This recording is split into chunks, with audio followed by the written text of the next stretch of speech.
There are different designers for different projects and different things that you want to do and achieve. Welcome to the Dream Home Renovation Podcast. I am your host, Claire, and today I am so excited to have Gaylene Drew here from GDD Interior Design. I was first introduced to Gaylene. You just stepped out on your own in your own business, and I found your story and the information that you're sharing really inspirational. So I've watched your journey over the last 2 years. You've just had 2 years in business, right? Yes, yesterday, my business birthday. First, happy birthday.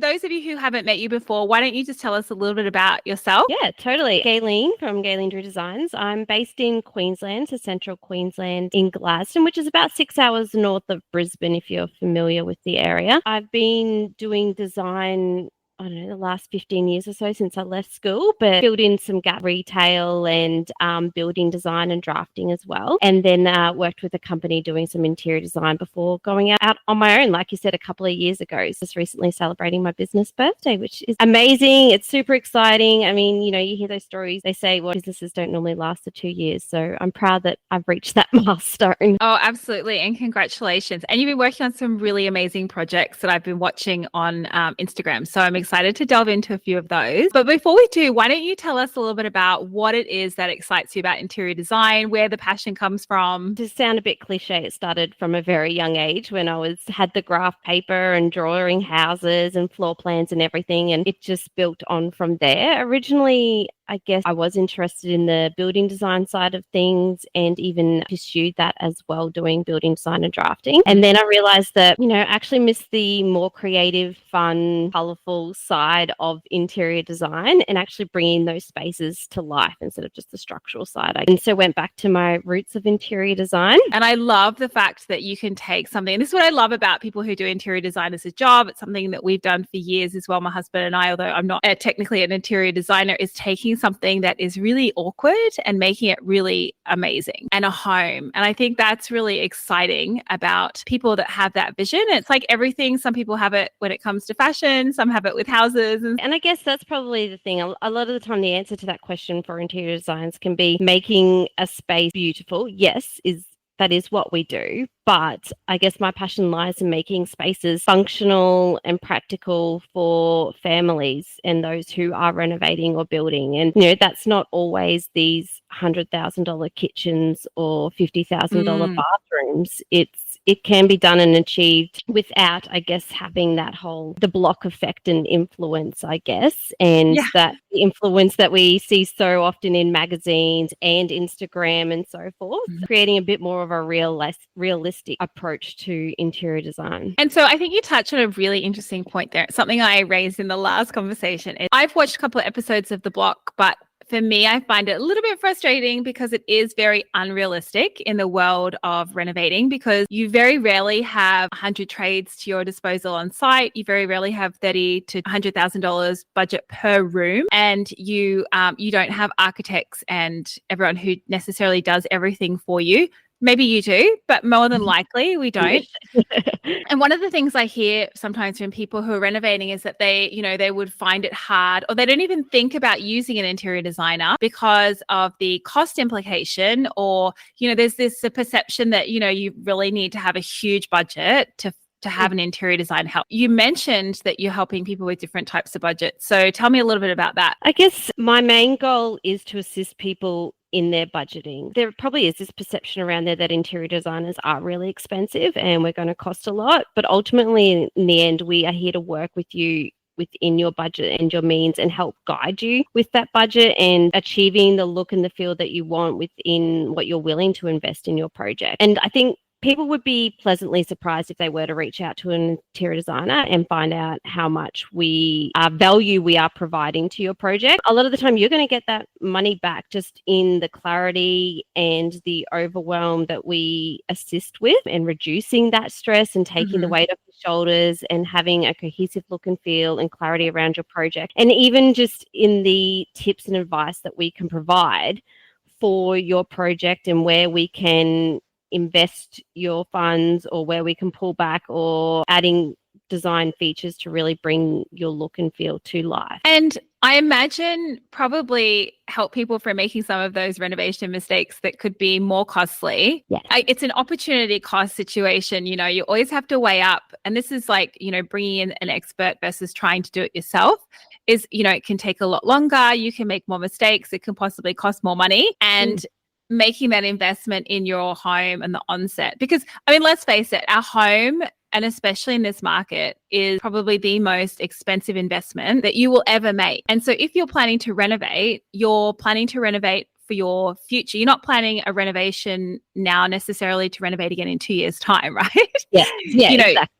You want to plan properly, you want to budget properly. And I guess that's where you can really help people, you know, overcome some of those challenges. Speaking of like mistakes, is there any like common mistakes that you see home renovators do, or things that you know, that you see in your job? Yes. And I guess it comes back to what we were just talking about. Probably one of the main things is having that realistic budget and being aware of how much things are costing these days, and in particular, builders and trades and suppliers and so forth. And that can vary city to city, state to state. It definitely does. And I guess that's a struggle that I'm even having myself at the moment when it comes to projects is, you know, I'm here to assist in the budgeting and side of things and putting a realistic price on your projects. But it's just, it is changing so much at the moment. It's a bit of a rocky a rocky slope, but being realistic with your expectations to start with. And that's where an interior designer does help. We can set out, you know, come up with a design and plans for you, and clear, concise documentation that enables you to get quotes and pricing before you start the renovation project, and, you know, you're 10 feet under and things are starting to come back a whole lot more expensive than you expected, but you're in too deep now, you can't get out. By having that clear documentation to begin with, you can talk to builders, get a really good guide on if the project's possible, if it's within your means, and then you can go from there. And that might mean that you have to break up your project into stages, or you choose to only focus on one part for now and do things down the track, or you realize that, hey, you need to save up for a bit longer before you start the whole renovation. I think, yeah, definitely having clear expectations around how much your project is going to cost is a really good tip. And as far as like working with a designer, I guess you can tailor your project, right? I imagine you work with clients from beginning to end, or you can work with them to put those plans together. Yes, exactly. So how I like to work the process is meeting with the clients, getting an understanding of their look and feel and what they're wanting to achieve within their project. And then we work on building up that look and feel, creating mood boards, developing some floor plan options, and then narrowing that down into what they really do want to achieve, and then building on that with selections and finishes and some 3D imaging as well, so they know how it's going to look and feel before they're too deep into the renovation or make decisions that they regret, or they just can't see how it's going to look and feel. You can, you know, invest in the design and the concept stage before it's too late and see how it's really going to look and feel. But those plans and that documentation can be used to get pricing and bring that clarity. No, I think that's great. And I think floor plan is, you know, I think it's one of the things that most renovators probably struggle with. If you've never renovated a house before, figuring out the flow, and I often say it's, you know, it's even if you're renovating one room, you need to look at a whole house perspective, and having that insight and having that experience to really do that phase properly. I mean, I can absolutely see the value in that, because I mean, you don't want to be ripping out the wall in the kitchen after you've just put it in because you realize that the flow is now stilted and you want to have a walk-in pantry. So it's that forethought, isn't it? Yeah, definitely. Yeah, you don't want to be just doing the kitchen now and thinking of the kitchen, but realizing, hey, maybe there could be some space that can be taken from an underutilized storage cupboard that's nearby, or down the track you want to do your ensuite, but that space could impact on the kitchen design, and considering it as a whole. So looking at the space and home as a whole and coming up with a plan for that doesn't mean that you have to do it all at once. You can definitely do it in stages, but it gives you clarity around where the direction that your renovation is going to head. And you mentioned before about, you know, prices changing. And I mean, we're renovating, we are living this, I mean, it is up and down daily, and things 2 years ago when we first started, some have quadrupled. Like it's just it's hard. It is insane. It's hard to like wrap your head around it, and you think something is affordable and you're like, okay, we have to get creative now. You're rural as well. So is that adding to some of the challenges as far as sourcing materials. So if you're dealing with clients, or if you're, for the people listening, if you're renovating and you're rural, some of the things that you might need to consider would be what? Definitely reduced suppliers and providers, delivery fees and costs. So, what you could go just down the road and pick up in Brisbane or a major city, you can't do up here. So you have to take that into consideration. So I like to do a lot of my shopping local, because then, the price is transparent, I guess. So if I go to the tile shop and they give me a cost per square meter, then great. I know that's including the delivery fees, but shopping online can be a bit more difficult because it's a bit ambiguous when it comes to delivery. Pop in the postcode and then suddenly everything's double. I guess we also have reduced trades and builders that we can lean into, and that means you've got to be thinking about your renovation a year and a half in advance, if not to be prepared and book it in, because these builders get booked up really quickly. I know for ourselves, we just had some fencing delivered from literally 40 minutes away. I mean, it's in Brisbane. We're in Brisbane. The fencing that we got delivered, I think it was a couple $100 of materials, but it was just too heavy for Derek's truck and trailer. And it was a $350 delivery fee. We were like, what? Yeah. But we needed the materials. But I mean, we're only 40 minutes down the road. So I could only imagine if you're sourcing materials, and I guess you have to be really prepared, like really organized, really prepared, have everything, like you say, planned out and mapped out, because you can't exactly do like a last minute run down to like the timber yard. And I guess that's where DIY project managing isn't for everyone. You need to be prepared to be flexible and make decisions on the fly, or be really organized. And I guess your listeners will learn a lot from you in regards to that and how you do your shopping and prepare for your renovations and that. DIY project managing is not for everyone, because, could be super organized and prepared to, I guess, make compromises along the way and adjust to the market and what's available. Yeah, and also shop sometimes 2 years ahead before you even, start to plan that room. So I'm always like on the lookout for bits and pieces, and you just have some awesome deals and bargains. Yeah, and it's because we've shopped around. Like, I mean, the light for our powder room, I think I bought that 2 years. The room wasn't designed for a year and a half before, but I was like, okay, I'm just going to use this to anchor the room, and then I figured out the rest afterwards. So you've just got to be a bit fluid, and I guess that's where sometimes it can be tricky. If you're going it alone, if you've never renovated before. We have the benefit of experience. We've renovated for 10 years, so designing rooms and designing homes. But my first renovation, I mean, I look back and it's like cringeworthy, the design, and we changed some of the floor plan. We did get that right, but there was a lot of things we could have changed. But I'm glad that I'm renovating our 15th home, which is our home, as opposed to our first. And so that's why I thought the podcast would be really interesting to people renovating, because not everyone is going to renovate 15 houses before they renovate their own. So the benefit of speaking to, professionals like yourself, or even realizing, actually, do you know what? This is something I'm going to factor into my budget because I want to get the flow right. And it's something we talk about in the renovation school as well. If your floor plan isn't right, then, there's no point making it pretty, because it's always going to frustrate you. Making that initial investment on the onset to get those floor plans drawn up, or work with a designer, draftsman, whoever, people like yourself, just to get those basics and the fundamentals down, could be a really important thing to consider. And every floor plan is unique, just as every family is unique and every situation is unique. And I think by engaging with another source like an interior designer, we can look at it from a perspective where we're just thinking about you and how you live in a home and what you want to achieve. I mean, that could be that you are designing the space as an investment and you won't be living there, or it could be that this is your forever home, or this is your forever now home. We are taking everything into consideration, your wants and needs. Whereas I guess some people can get caught in a bit of a rabbit hole where they're seeking advice from anyone and everyone, and they can be influenced by how they live in a home or what they would do, not necessarily how that family is living in that home in that exact circumstance and situation. That can come from builders as well. It's having that person on your side that's there for you to design a space that suits and functions for you. And so how do you balance then someone else's personal style and the functional needs of a space? Because I mean, it's not your space, you kind of got to get into the head of somebody else. So how do you navigate that? It can be tricky sometimes.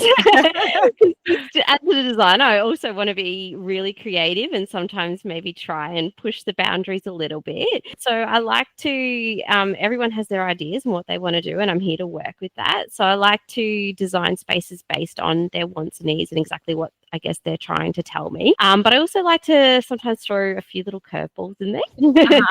And offer some alternatives and suggestions. And I guess that's why people also engage other people, is because they do come from outside the box and can think outside the box and provide those alternatives that they may not have even been thinking of. So I guess it all comes when meeting with the clients and discussing their wants and needs and getting to know the space and looking, what we can do and change to make the space more functional. Okay. And so can you give us an example of where you have created that out of a box solution and what that looked like? Yeah. So recently I've helped some locals with a kitchen, and it's just a really odd, awkward shape. So many angles within this space, and like the pantry was super angled and it was taking up this odd corner within the space. And then there was this really big walkway that wasn't wide enough for anything, for dining, for living, or anything like that. So it was being really underutilized. So we've worked with some of the existing walls that were there, but also removed some and created a space which is a little bit more square. I mean, this is sometimes really hard to explain if you can't see it in the image, right? Yeah. But you get where I'm going. But yeah, but utilizing that space that was previously underutilized for some storage, and so for the fridge and pantry that was previously just in like a Bunnings cabinet in the middle of nowhere. But also the client said to me that they needed extra space between the wall bench and the island bench, because when they're all in there cooking and so forth, sometimes, the other day that their daughter was on the floor just drawing in the middle of the kitchen, and they loved that, because they're all there in that space together. So they wanted to have more space between those two benches than what is standard and recommended, because so that they could all work around there and still have the daughter on the floor drawing, colouring, and be together. So that was what was unique to their situation and their circumstances, and making that work for them. Do you have an example of where you've been working with clients and you have a design nailed, you have everything going well and things have gone a bit wrong? I guess recently I've had a project where we've done everything that we could to design the space and bring the client's dreams and wants and needs to life, and have considered how much they want to invest in the project. And unfortunately, the quote has come back double than I guess what was expected and anticipated. And that's really disheartening for the client, and also me as a designer who's been working with them really closely to bring their vision to life. So that's probably a situation which has been disappointing. Oh, definitely. Yeah. And so what was the disconnect? Was it just the prices have increased, or is it did they want something unique done? No, just the prices have increased, and what I thought probably they would have got for their money, I thought they would have got more for their money than what was, I guess, quoted. The bonus is that, yes, they invested time and money in the project documentation and working with me, but my hopes is that it has brought more clarity to their situation and what things are costing these days, and can enable them to have a clear path moving forward. So whether that means that they have to pull back on the design or only do parts or work in stages or do more works for themselves, my hopes are that they'll use that documentation to have a clearer guide of what they're going to be doing in the future. It just really came down to the building work. The space was designed with conscious decisions made around the finishes and selections, and that were budget friendly and worked. It was just the unknown in regards to trades and building fees. Right. And I can totally relate to this. And I actually hear this a lot. I was talking to a lady the other day who's they're building, and they're also putting in a pool, and they're working with all these companies to get everything designed. And then the actual cost is so high. And I actually hear this quite a lot. And it's something that we face too. Like when we first started renovating, we actually thought, let's bring a builder in this time and have them just kind of bang out the renovation, because we're going to be living in it, and do it quickly. And it was the this was 2 years ago too, before everything sort of skyrocketed, but the cost was so high that it meant that we just couldn't afford it. So we were like, okay, well, what we'll have to do is just sort of start to go it alone. But we had the plans and we had the floor plan. We had the option to scale it back by doing the actual work ourselves. After we had the floor plan design, we had the planning permission, the overall floor plan and design. I think this is something that could be really helpful for people because you don't have to do everything at once and you can be a little bit flexible. So for example, with ours, we were like, okay, let's break it into phases. Like, how do you eat an elephant? One bite at a time. So we raised the house, we did the extension, we did the construction work. That's the really expensive stuff. Mm-hmm. And also stuff that we can't necessarily do ourselves, like pouring concrete, the slab, it's not things that we wanted to do ourselves. Raising a house, it's not something we wanted to do ourselves. So we invested in that, but then decided that we would do the interiors ourselves so that we could work over time. It's going to take obviously a lot longer, but it meant that we could have the design that we wanted eventually. And it also meant that we could put the brakes on when we wanted to. Yeah. And that's something that when you are working with a builder and you have a contract and you have a big project to do, and I'm sure that you know this as well, you can't just say to the builder, oh, hang on a second, we're a bit low on funds this month, so we're going to put everything on hold. And if you could come back in a couple of months, because they're just going to walk off site and you'll never see them again. And that's also not what you've contractually agreed. So there are some pros and cons to managing some of it yourself and bringing the trades in sort of as you need it. But I hear this challenge a lot because prices have increased so quickly that there's just such a disconnect between what you could get done a couple of years ago versus what you can get done now. Yeah, there definitely is. And like I said, it feels like it's just constantly changing and evolving, and it's hard to keep your finger on the pulse without that expert advice. So let's talk a little bit about some advice for people who maybe want to go it alone for the design. So what would be your 3 top tips, like, for them to get started? Really considering your wants versus your needs. So what is really necessary and you can't get away with. So there's no point needing 10 bedrooms when there's only 4 of you living in the house. You need a bathroom, you need a toilet. Wants are things that you're willing to compromise on. I guess if things are getting too much or too out of hand, I guess, like a stone bench top or a sauna in the ensuite, or a 25-meter pool in the backyard. These are things that we would like and want, but we don't necessarily need to live in the home. So being clear around that. I'm also considering your family dynamics in the home. So are you morning people? Are you evening people? Are you mainly spending most of your time out of the home because you're busy doing kids' sports or you're out at the beach on the weekend? Consider all of that in your planning, because that might mean,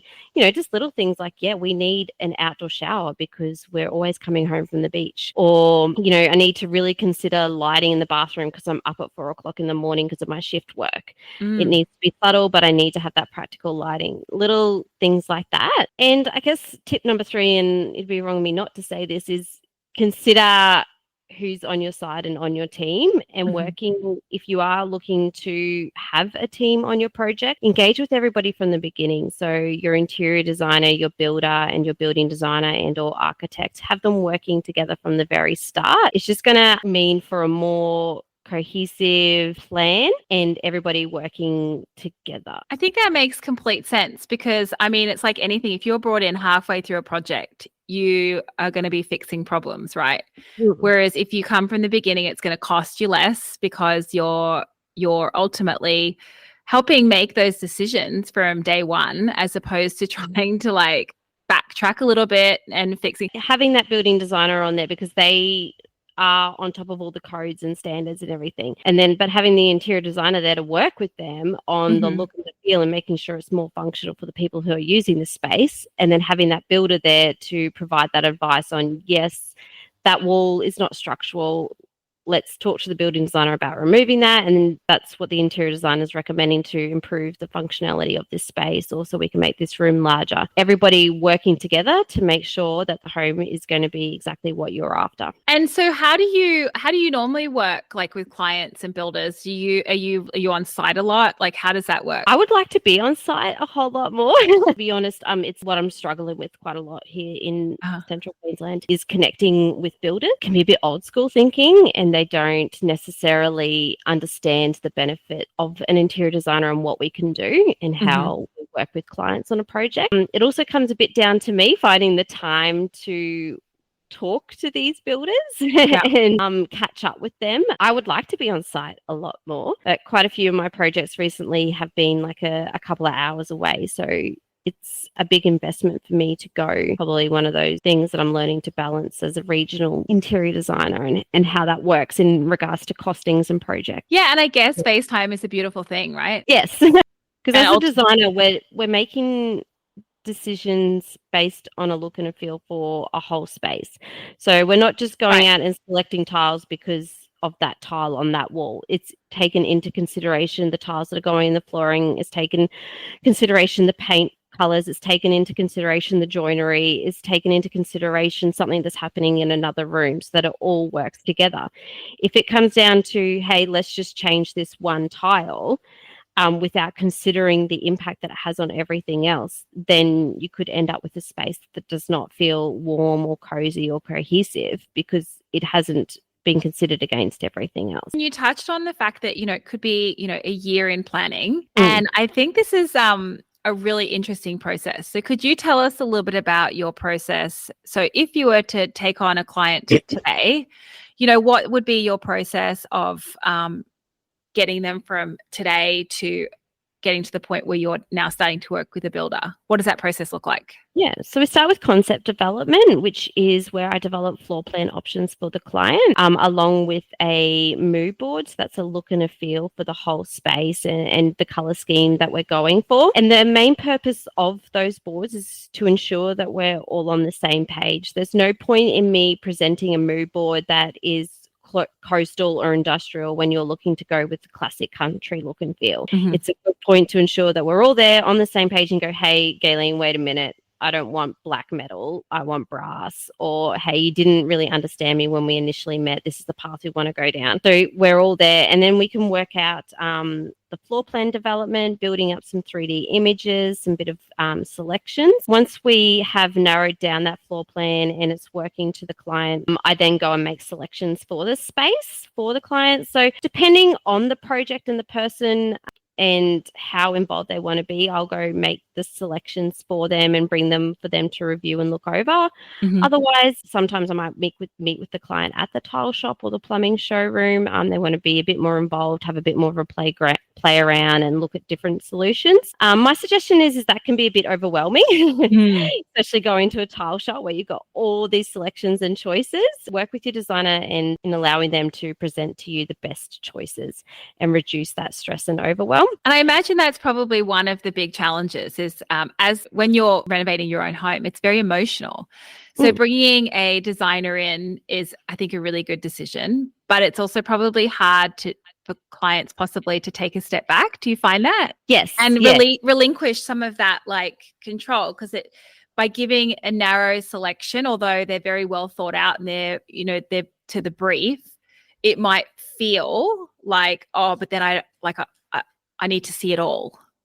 Yes. Yeah. And it can be hard and to relinquish that, I guess, trust to the designer, but you've hired them for a reason, I guess, and you're investing in them for a reason because there's obviously something that you found overwhelming or stressful about the situation. And designers are there to work with you. So you might have a real passion for tile selection and color selection and joinery selection, and you want to go visit all the showrooms and spend your weekend doing that, but you may not feel confident in the floor planning side of things. So, designers are here to work with you. And if that means that you engage a designer to work with you on the floor plan and then you go and do the tile selections and all the shopping and joinery selections all on your own, then go do that. Have that fun and be involved. We're here to work with you. But I guess the whole point of bringing a designer into is helping you narrow down your view. And so sometimes as the homeowner, maybe we need to take a little step back and trust that. So before you go to concept stage, you would have had do you do a questionnaire with your clients? How do you figure out what it is that they like? Do you have an interview? What do you do?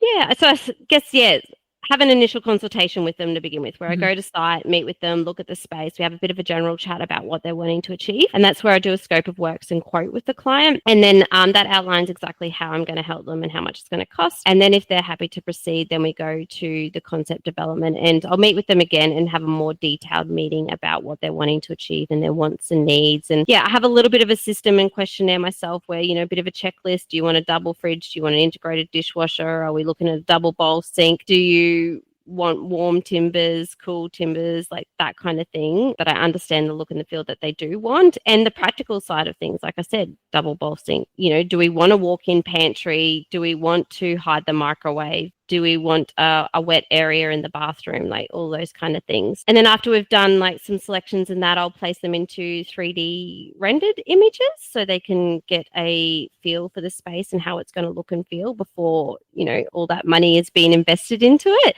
Yeah. And then we can make changes there. And after that stage, I recommend that clients get quotes. So for instance, if we're looking at kitchen, send it off to the joiners and get some pricing and quoting from there and builders. And then we can understand where the project is coming in at and if things need to be changed or adjust to meet how much they're willing to invest in the project. And then if they're all happy and good to go, then I go to detailed documentation, which means providing extra details on the design and project and doing a schedule of selections and finishes. So everything is there for the client and the trades and builders, and they know exactly the location of the tiles on the walls, how they're being laid. This is what the tile's called. This is the grout color. This is where the plumbing's come from. This is where this finish is being placed in this kitchen on this cabinet and everything. So it's all detailed and documented and brings clarity to the project and reduces those chances of mistakes happening. So what kind of trends are you loving at the moment? I'm loving the green trend. I would happily put green everywhere, and I've been fortunate enough that a lot of my clients are wanting green as well, and it's not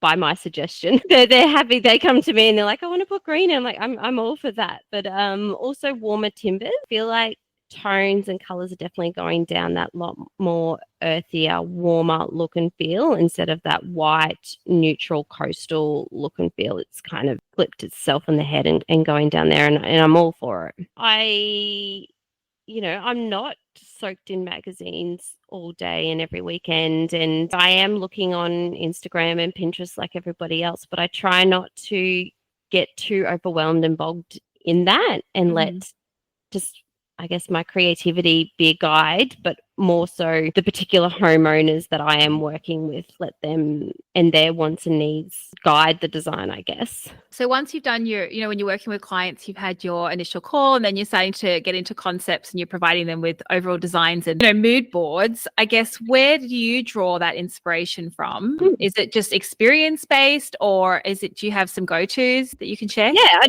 I guess I draw inspiration from Pinterest and Instagram and what other people are working on, a little bit from magazines, but Pinterest is a really good source. I do have a word of warning when it comes to Pinterest, though. Don't get caught in the rabbit hole. We don't need hundreds and hundreds of images because that's just going to overwhelm you. Pick 4 or 5 images for each space that really appeal to you and you're drawn to, and use those as inspiration. But don't get caught up in the rabbit hole that is Pinterest. It is, because it is so inspirational and like everything looks beautiful. It's really hard to just to pin down what you like.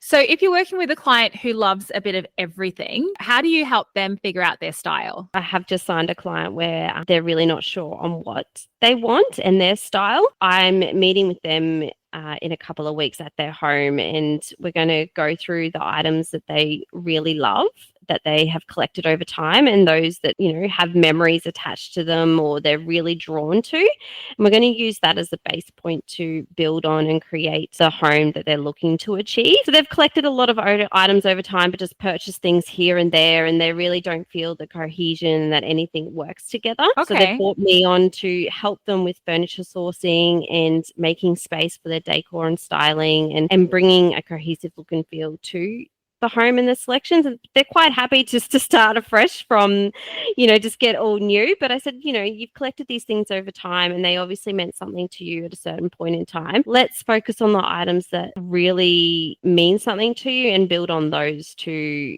bring that look and feel to the home. I love that. So basically you're going to get them to almost prioritize their decor from like a love list, and you're going to help them create their own style based on that and then remove the noise. Yeah, exactly. That's the perfect way to put it. Thank you. No, I think that's really interesting though, because there are a lot of people who don't know their style. Tell you, I don't know my style. I'm an interior designer and I'm quite happy to admit that I do not know my style. And I think we go through seasons and that ultimately changes. What may have been my style in my teens or, in primary school with my sponged purple wall and dolphin border is definitely not my style now. Yeah. And my style in my current phase of life with kids who are preteen and so forth is probably not going to be my style in 5 to 10 years time, where I don't have to worry about the couch being dirty or the walls being scuffed and all that kind of thing. So a Mawson evolves, and considering that as well when you are renovating or building is thinking into the future about where your family is going to be heading and how it's going to be changing is probably another really good tip as well. And I don't know my style, and it's okay to change and for it to morph depending on your season of life. I completely agree. I feel like that's one of those unspoken fears. Like everyone feels like they have to know, like everything needs to be pigeonholed and it all has to be clearly defined. So it's actually really refreshing to hear that from an interior designer, that it's okay not to have a style or not to know your style. And I actually love your approach of pulling together all of those wonderful items that they love in their home and then using that as the base rather than using a carbon copy from Pinterest or wherever, where you're going, okay, well, let's take this and create this inspiration, which is also a fine way of doing it. But it's a really nice way of making it really personal. How do you future-proof your design then, ultimately? So if you're designing you don't want to be renovating your home every 5 years. So we're renovating and saying we're going to stay in this house for 10 to 15 years. Your style will probably progress, change, with your family. So how do you future-proof the design, the base of the design? I don't think the answer is as simply as just making everything white and neutral so you can build on it and, add color through decor and styling. It's a good place to start. But ultimately, a can of paint is a can of paint. Right. Like my room here is green. If you love green, paint your room green. My master bedroom is a deep emerald color because that's the phase of life I'm in. I wanted a moody adult's bedroom in this deep green color. That's okay. We can easily paint over that down the track. But I mean, if you're don't feel that brave, definitely, incorporate that through artwork and through your decor and styling that can be easily changed up and adjusted as you go through those phases. But don't be afraid to add them in and add those patterns. And if you want pattern on the wall, add that wallpaper. Everything's changeable. Yeah, it doesn't cost a whole lot. I mean, it's as long as your flow, if you've got the floor plan right, then the rest of it is just decor, right? Yeah. A weekend DIY job. Keeping in mind your future plans and making spaces multifunctional. What might be a nursery now could be a study down the track. What might be a media room at the moment could be a guest bedroom down the track, or when you have elderly parents that need to live with you. So things that can be changed as time goes on and multi-purpose. And so with the multifunctional rooms then, so when you're designing homes for clients, do you often have those conversations with them about what they're planning for the future? Because I imagine you'd be wanting to think about the lighting and those sorts of things in the room, because the lighting for a nursery would be very different for lighting for an office, but you can still do the initial thinking on it, right? Yeah, definitely. And considering, hey, maybe for the time being, this room, for example, is going to be 4 meters by 3 meters, but we've made it 4 meters because it's a media room at the moment, but we want an extra bedroom down the track. So there's enough room that we can put a robe in here if we need to. Open walkways that can easily have a door added onto it so you can close it off down the track. Or considering asking those questions like, hey, yeah, your kids are young now. Are you going to be in this home in 5 years' time? Is that your intention? Are you going to be in this home in 10 years' time? Do you want to consider a space that's multi-purpose, is like a rumpus room that's close to you now, but could be closed off for a kids retreat and media room later on down the track when you don't want to spend as much time together? Definitely asking those questions. Or, your kids are older now. Do you foresee that, your parents are going to be living with you in 5 years' time, or you want to have that ability. Do you have family overseas that often visits? Do you need to have a space for them and a separate bedroom with a guest entry and so? Yeah, I mean, there's such good questions. And I do think that they're things that we just don't think about. Like you think about your needs right now. And even, some of the stuff we've touched on in previous podcasts is around thinking about the age and stage, but not necessarily thinking about making the room multifunctional and future-proofing it. And, it's much easier if you've got all the walls ripped out to have all the lighting plan wired in for future wish list lighting now than it is to have to like open up walls or add the cords, which is also always a telltale sign of like an afterthought. And we've done the same in our wardrobe, even just thinking about when we designed the wardrobe, which I haven't yet built yet, by the way, but it's thinking of all the different options for lighting. And there are some things I really wasn't sure of. And so I just said, let's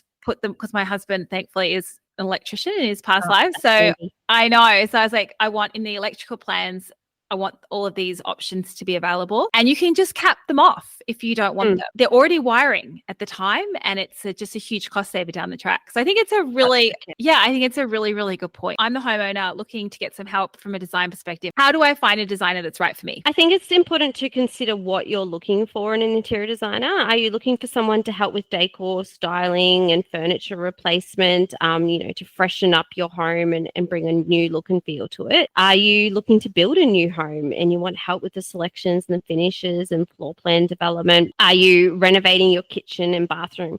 Because there are designers out there who specialize in different areas, I guess. And, there are designers that specialize in decor and styling and furniture, and they can help you with that in person or e-design services. And then there are designers who specialize in new home selections and floor plan development. And that's probably the section that I stand in, because I do have a background in building designs. My focus is on larger projects, I guess, that are new homes and floor plan development, along with whole house renovations, where we're considering everything as a whole. And then there are designers out there who are happy to specialize in, helping you with your joinery selections of your kitchen and your bathroom and so forth. So I guess working out what it is that you need help with first, and then starting with a good old Google search or Instagram search and finding those that are local in your area, or talking to other friends and family. And if they've worked with anyone or local builders, they might have someone that they can recommend. Reaching out to them and having a chat, you'll get a vibe for whether you feel like you can work with them and they can work with you. And I think that's important, to work with and engage with someone that you feel confident in communicating with, and that is going to bring your visions to life, because it is a huge investment. So you want someone who's going to listen and work with you, and that you connect. I think that's a really important point, that, finding someone that is right for you and cultural fit, someone you can chat with, someone you can feel comfortable with, because you're going to be spending a lot of time with this person. And it's a really emotional process. That us designers like to say is, we're not here just to fluff cushions and pick paint colors. There's a lot more involved in that. And we can be there from those little things to the very deepest details of your new home. And well, thanks, Gaylene. And is there any other projects on the horizon for you this year that we can look out for? I'm off to, if you follow me on social media, you see I've been working on a large project in Bundaberg for a whole house renovation. So that's pretty much complete, but I'm off to get that professionally photographed next weekend, which I'm super excited about. There's a new kitchen in the works of being completed, a couple of whole house renovations that I'm working with some clients on at the moment as well. So, wow. There's a few. Awesome. Well, thank you so much for your time. We really appreciate it. I'm going to put Gaylene's information in the show notes. So if you want to work with her and check out her social pages to see her designs, but please feel free to reach out to her there. But you've tuned in today to the Dream Home Renovation Podcast. Thank you so much for listening. If you found this helpful, make sure to subscribe and share far and wide. And if you have any topic selections, of course, reach out to me over at Reno Way of Life on social media and drop me a note. I would love to hear from you and to cover some of those questions and topics in the future. Otherwise, happy renovating and have a great rest of your day.